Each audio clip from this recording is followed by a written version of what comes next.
expérience, veuillez placer votre visage dans l'une des deux zones d'interaction et retirez vos lunettes si vous en portez.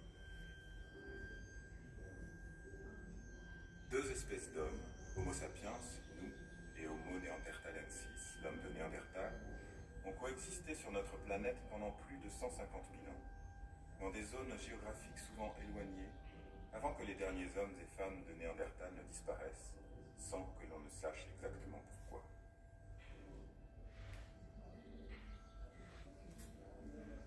Les études conduites sur l'ADN trouvé dans les fossiles Néandertal ont permis récemment de comparer les deux espèces sur le plan génétique. On a découvert, chez les hommes et les femmes d'aujourd'hui, de tous les continents, sauf de l'Afrique, des traces très faibles mais bien présentes du génome de Néandertal.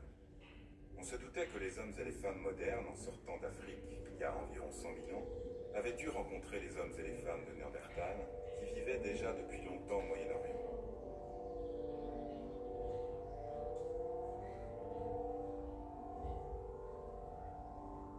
Non seulement cette rencontre a bien eu lieu, mais des enfants sont nés de cette rencontre, probablement très peu, mais suffisamment pour que moins de 100 000 ans après, il en reste encore des traces dans notre génome. La morphologie de ces hommes et de ces femmes de Néandertal ressemblait à la nôtre sur beaucoup d'aspects. Les jeunes enfants Néandertal en particulier n'avaient pas de différence très prononcée avec les jeunes Homo sapiens. À l'âge adulte, cependant, leur visage était différent du nôtre. Le cerveau était plus grand, avec un front bas et fuyant, le crâne s'allongeant vers l'arrière. Les arcades sourcilières très prononcées étaient arrondies et les orbites circulaires des yeux se caractérisaient par leur grande taille. Le nez volumineux possédait une grande ouverture nasale. Au niveau de la mâchoire, les mandibules étaient fortes, tandis que le bas du visage était marqué par l'absence de menton.